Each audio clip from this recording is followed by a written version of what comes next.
Сәлем достар, қалайсыздар? Эфирде неге нақ? Біз бастаймыз.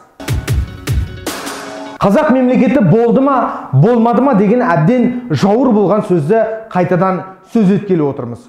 Бұған себеп Молдов деген Қанып Езердің шөбересі Мемдуманың депутаты Вячеслав Никоновтың қудыртқан сөзі себеп болды. Казахстана просто не существовало, Северный Казахстан вообще не был заселен. Но казахи и так далее. Они существовали, да, они существовали гораздо южнее. И, собственно, территория Казахстана – это большой подарок со стороны России, Советского Союза. Там... Лимонов, Никонов, Жириновский бұлар да қырта береді екен. Тағы бір депутат Евгений Федоров өзінің әріптесін қолдай кетіп, қазаққа жерді Ресей сыйға берген. Есішті сыйлықты қайтарыңдар. Қайтармасаңдар, мен сендерді разнаразға шақырам деп қуып кетті. Осылар не ішіп қуады екен? Әйтеуір қазаққа қорылдап, қорсылдағаннан басқа қолдарынан дымда келмейді.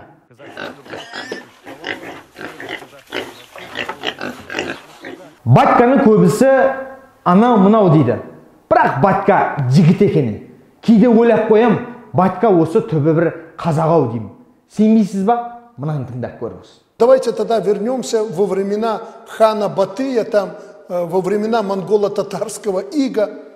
Ну, тогда надо будет отдать Казахстану, Монголии или еще кому-то всю территорию практически России, Западной Европы, Восточной Европы. Ну, кроме Беларуси. Они до нас как-то дошли, но нас не тронули. Поэтому, ну что, возвращаться к тому, что было. Батька дұрыс айтады. Ресей қазаққа қарсы. Астрахан, Саратов, Омбы, Мәскеу жерлерін қайтарып берсін. Бату ханның бүгінгі ұрпақтары біз. Аталарымыздың сүйегі Алтай мен Атыраудың арасында ғана емес, Сібір жерінде де бар. Неден нақ осылар осын айтпайды? Астраханда біздің жер, Абылай атам шапқан жер, Орынборда біздің жер, Шоқан ағам басқан жер, Ташкентте біздің жер, Жалаңтөс Баһадүр менен Төле би бабам жатқан жер. Никонов Федоровтың атасы менің атама салық төлеген есейчо. Неге нақ осыны ашық айтпайсыздар, құрметті ағалар, ғалымдар, жазушылар, зиялы қауым өкілдері? Басын құмға тыққан түйеғіз құсап, неге үндемей отырсыздар? Қорқама, батырдың ұрпағын іздеп кеуде қырыққаны қайда? Кеңес одағының шекпенінен шыққан мына сіздерден біздің айырмашылығымыз, біз жастар қорықпаймыз. Ата-бабаларымыздың жасаған ерлігін мы можем повторить. Пить будете? Нет. А что? Вести разъяснительную работу. Может, не надо, Шурик? Надо, Федя. Надо. Мама. Никоновтың сөзінен кейін қазақтың бір топ намысшыл жігіттері Ресей елшілігінің алдына барып, солтүстік Қазақстан қазақтікі деп плакат іліпті. Ең өкініштісі, полиция бір топ намысшыл жігіттерді ұстап алып кетіпті. Күні кеше намыс жастар қозғалысының жігіттері Алматы қаласында орналасқан Ресей Федерациясының елшілігіне барып қайттық. Мақсатымыз орыстың дарынсыз Никонов Федоров секілді саясаткерлерінің ұлтаралық арандатушылықты туындататын істеріне қарсы біздің азаматтық көзқарасымыз болды.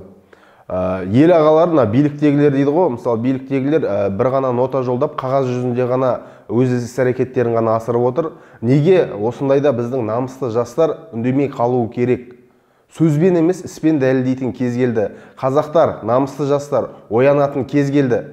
Ел біздікі, жер біздікі. Арандатушылыққа жол бермейміз ешқашанда. Қазақтың намысы үшін басын бәйгеге тіккен азаматтарды неге нақ жау астына жығып береміз? Бұл қашанғы жалғаса? Сыртқы істер министрлігі Ресей елшісіне наразылық нотасын табыстады. Қазақтың бір топ намысшыл жігіттері консулствоға барып талап қойды. Бірақ бұл да аз. Біз Никоновқа жұдырық жұмсамай-ақ қойық. Зачем скандал? Бекболат Тілеухан ағамызға да қарғатпай-ақ қойық. Обал ғой. Қолымды жайып, құбылаға қарап тұрып, Аллахтан қазір какра жолаушымын. Алла сенің жаныңды күйдіріп, жаныңды шыжғырып бар тәубаға келіп, шырылдап аяғыма келіп шығуын нәсіп ете көрсін деп сол кезде сондай дұға қыламын иншалла. Біз жастар империялық амбициясы бар көршімізге біліммен, тәрбиемен жауап беру керекпіз. Зиялы қауым өкілдері осы уақытқа дейін ұйықтап келдіңіздер, ұйықтай беріңіздер. Ал қазақтың болашағын біз жастар өзіміз қолға аламыз. Солай ма, батырдың ұрпақтары? Қазақтықты және тәуелсіздікті сақтап қалу мақсатында, сыртқы және ішкі қауіп-қатерлерге төтеп беру мақсатында қазақтың намысты жігіттері әрқашанда жанын құрбан етуге дайын. Намысты қолдан бермейік, ағайын. Осымен құрметті көрермендер, Неген ақ тамам. Пікірлеріңізді жазыңыздар, мен бәрін оқимын. Келесі кездескенше қош, сау болыңыздар.